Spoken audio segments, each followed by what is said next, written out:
ನಮಸ್ಕಾರ ಸ್ನೇಹಿತರೆ. ಮದುವೆ ಎಲ್ಲರ ಜೀವನದ ಒಂದು ಉನ್ನತ ಘಟ್ಟ ಹಾಗೂ ಜೀವನದ ಇನ್ನೊಂದು ಭಾಗ ಅಂತಾನೆ ಹೇಳಬಹುದು. ನಮ್ಮ ಜೀವನದಲ್ಲಿ ಮದುವೆ ಮುಂಚೆ ಎಷ್ಟೇ ನೋವುಗಳಿದ್ದರೂ ಒಳ್ಳೆ ಸಂಗಾತಿ ನಮ್ಮ ಜೀವನಕ್ಕೆ ಬಂದರೆ ಅದು ನಮ್ಮ ಜೀವನವನ್ನ ಬದಲಾಯಿಸ್ಬಿಡುತ್ತೆ. ಹಾಗೆ ಮದುವೆ ಮೊದಲು ನಾವು ಬಹಳ ಹ್ಯಾಪಿ ಲೈಫ್ ನ ಜೀವಿಸಿ ಒಬ್ಬ ಕೆಟ್ಟ ಸಂಗಾತಿ ನಮ್ಮ ಲೈಫ್ ನಲ್ಲಿ ಪ್ರವೇಶಿಸಿದರೆ ಆ ಜೀವನ ನರ್ಕ ಆಗೋಗುತ್ತೆ. ಹೌದು ಸ್ನೇಹಿತರೆ, ನಾನಿವತ್ತು ನಿಮಗೆ ತಿಳಿಸ್ತಿರುವ ವ್ಯಕ್ತಿಯ ಜೀವನವು ಹೀಗೆ ಆಗಿದೆ. ಸಂಗಾತಿಯಾಗಿ ಬಂದ 3 ಹುಡುಗಿಯರು ಸಹ ಒಂದು ಒಳ್ಳೆ ಜೀವನ ರೂಪಿಸ್ಕೊಟ್ಟಿಲ್ಲ ಈ ವ್ಯಕ್ತಿಗೆ. ಬೇರೆ ಯಾರು ಅಲ್ಲ, ನಮ್ಮ ನಿಮ್ಮೆಲ್ಲರ ಸಂಗೀತ ಗುರು ರಾಜೇಶ್ ಕೃಷ್ಣ.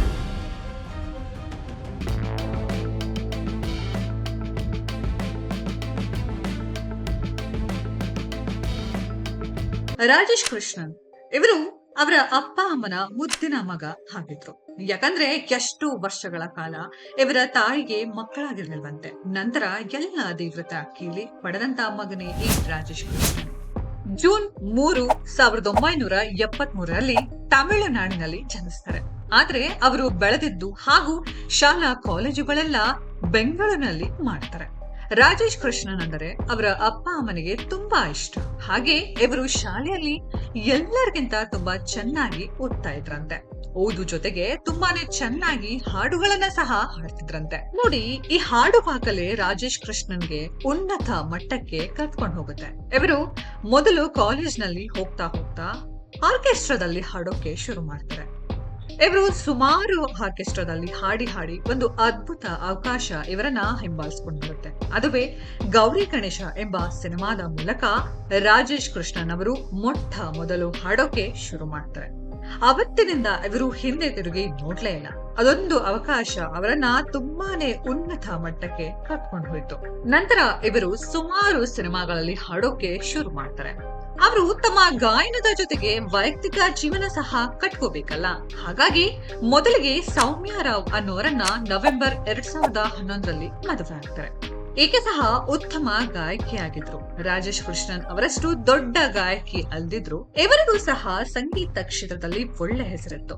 ಇವರಿಬ್ಬರು ಹಲವಾರು ವೇದಿಕೆಗಳಲ್ಲಿ ಒಟ್ಟಿಗೆ ಹಾಡುತ್ತಾ ಇದ್ರು. ತುಂಬಾ ಒಳ್ಳೆಯ ಸ್ನೇಹವನ್ನ ಸಹ ಹೊಂದಿದ್ರು. ನಂತರ ಆ ಸ್ನೇಹ ಪ್ರೀತಿಗೆ ಜಾರಿ ಇಬ್ಬರು ಮದುವೆ ಆದ್ರು. ಮೊದಲು ಇಬ್ಬರ ನಡುವೆ ಯಾವುದೇ ಸಮಸ್ಯೆ ಬರುವುದಿಲ್ಲ. ತುಂಬಾ ಸಂತೋಷದ ಜೀವನ ನಡೆಸ್ತಾರೆ. ಆದ್ರೆ ಅದ್ಯಾಕೋ ಗೊತ್ತಿಲ್ಲ, ದಿನ ಕಳಿತಾ ಇವರಿಬ್ಬರ ನಡುವೆ ಸಾಕಷ್ಟು ಭಿನ್ನಾಭಿಪ್ರಾಯಗಳು ಶುರುವಾಗ್ತಾ ಹೋಗುತ್ತೆ. ಇದರಿಂದ ಬೇಸತ್ತ ಈ ಜೋಡಿ ಡಿವೋರ್ಸ್ ತಗೊಳಕ್ಕೆ ನಿರ್ಧಾರ ಮಾಡ್ತಾರೆ.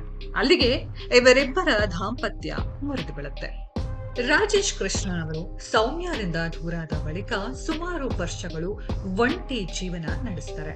ಅವರಾಯ್ತು, ಅವರ ಗಾಯನ ಆಯ್ತು ಅನ್ನೋ ಹಾಗೆ ಇರ್ತಾರೆ. ಆದ್ರೆ ಇವರನ್ನ ಒಬ್ಬಂಟಿಯಾಗಿ ಇರೋದಕ್ಕೆ ವಿಧಿ ಬಿಡ್ಲಿಲ್ಲ. ಇವರಿಗೆ ಹರಿಪ್ರಿಯ ಎಂಬ ಡೆಂಟಿಸ್ಟ್ ನ ಪರಿಚಯವಾಗುತ್ತೆ. ಈಕೆ ಸಹ ತುಂಬಾ ಒಳ್ಳೆಯ ಹುಡುಗಿ ಆಗಿರ್ತಾರೆ. ಇವರ ಈ ಒಂದು ಮುಗ್ಧತೆಯನ್ನ ರಾಜೇಶ್ ಕೃಷ್ಣನ್ ಇಷ್ಟಪಡ್ತಾರೆ. ಇವರಿಬ್ಬರು ಮದುವೆ ಸಹ ಮಾಡ್ಕೋತಾರೆ. ಇದರಿಂದ ರಾಜೇಶ್ ಕೃಷ್ಣನ್ ತಂದೆ ತಾಯಿಗೂ ಸಂತೋಷವಾಗುತ್ತೆ, ಇನ್ನಾದ್ರೂ ಮಗನ ಜೀವನ ಸರಿ ಹೋಗುತ್ತೆ ಅಂತ. ಆದ್ರೆ ಈ ಮದುವೆಯೂ ಸಹ ಬಹಳ ದಿನ ನಿಲ್ಲಿಲ್ಲ. ಹಲವು ದಿನಗಳ ನಂತರ ಇವರಿಬ್ಬರೂ ಸಹ ಬೇರೆ ಆಗ್ತಾರೆ. ಮೊದಲ ಪತ್ನಿ ಸೌಮ್ಯಳಿಂದ ಆದಂತ ನೋವು ಹರಿಪ್ರಿಯ ಮರೆಸ್ತಾರೆ ಅನ್ಕೊಂಡ್ರೆ ಇಲ್ಲಿ ದೇವರ ಬರಹ ಬೇರೆ ಇತ್ತು ಅಂತ ಕಾಣುತ್ತೆ. ಈ ಜೋಡಿ ಬೇರೆ ಆಗ್ತಾರೆ. ಹರಿಪ್ರಿಯಗಳಿಂದ ದೂರಾದ ರಾಜೇಶ್ ಕೃಷ್ಣನ್ ಒಂದ್ ನಿರ್ಧಾರಕ್ಕೆ ಬರ್ತಾರೆ. ಯಾರ ಸಹವಾಸ ನನಗ್ ಬೇಡ, ನಾನು ಒಬ್ಬಂಟಿ ಜೀವನ ನಡೆಸಬೇಕು, ನನ್ನ ಅಪ್ಪ ಅಮ್ಮ ತಂಗಿಯನ್ನ ನೋಡಿ ನನ್ನ ನೋವನ್ನ ಮರಿಬೇಕು ಅನ್ಕೊಳ್ತಾರೆ. ಅವರು ಹೀಗೆಲ್ಲ ಅನ್ಕೊಂಡು ಜೀವನ ಮಾಡ್ಬೇಕಾದ್ರೇನೆ ಅವರಿಗೆ ಗೊತ್ತಿಲ್ಲದ ಹಾಗೆ ಅವರ ಬದುಕಿಗೆ ಮತ್ತೊಂದು ಯುವತಿಯ ಆಗಮನವಾಗಿ ಬಿಟ್ಟಿರುತ್ತೆ. ಅವರೇ ರಮ್ಯಾ ವಸಿಷ್ಠ.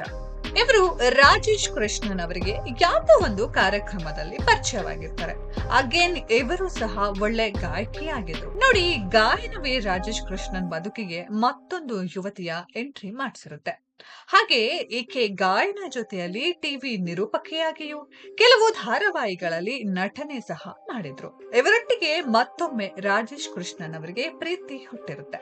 ಹಾಗಾಗಿ ಇವರಿಬ್ಬರು ದೊಡ್ಡವರ ಸಮ್ಮುಖದಲ್ಲಿ ಹಸೆಮಣೆ ಏರೋಕೆ ನಿರ್ಧಾರ ಮಾಡಿ ಮದುವೆ ಕೂಡ ಆಗ್ತಾರೆ.